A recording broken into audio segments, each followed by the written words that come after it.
A reported meth lab went up in flames this morning at a homeless camp near downtown Nashville. As you can see from this video, smoke could be seen for miles near Fort Negley Boulevard and the Adventure Science Center around 7:30 this morning. While it was quite large with flames and smoke filling the woods, crews say they got the blaze under control in a matter of minutes. Fire investigators were called out to the scene to determine if the fire was in fact started from a meth lab blast. There are multiple other homeless camps set up around the area, but thankfully no one was hurt. There's also an investigation underway at the Department of Correction, Probation and Parole Board. Just before 4 a.m., crews were called to the offices on Dixon Pike. They were on fire. Extra units were called in, and they were able to get the blaze out in under an hour. Officials suspect arson because they could smell an accelerant, possibly gasoline, at the scene. The building was gutted, and the exterior had significant damage. A wild scene from Los Angeles this morning as 8 million gallons of water was sent spewing up through the road and all into UCLA's campus. The massive water main break had drivers being rescued from their cars and flooded the university's basketball court less than 2 years after a major renovation. All this wasted water comes at a time when parts of California are experiencing their worst drought in decades.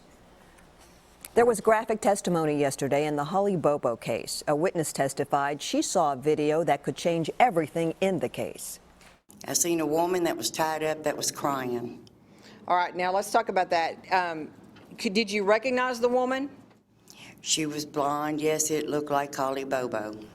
Sandra King is the state's key witness in the case against Jeff Piercy and his half-brother Mark. She said Jeff Piercy showed her that video on a phone back in May. The TBI then played a recording of a phone conversation between the two in which she asked him a question about the video showing Holly. But Piercy says there is no video and thought she was referring to his ex-wife named Holly. The judge ruled there was enough probable cause for that case to move forward.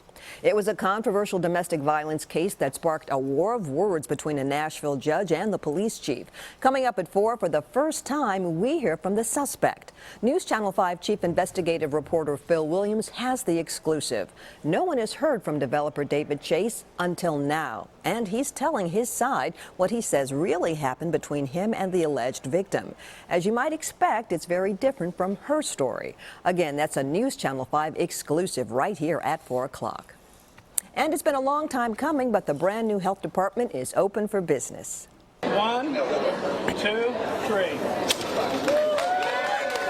Just within the past hour, they cut the ribbon on the new Charlotte Pike location of the Lentz Public Health Center. It's a 106,000 square foot facility that replaces the original center, which was built in the late 1950s. More than 300 employees will work there with lots of modern bells and whistles. We're getting a tour right now, and we'll show you more later tonight.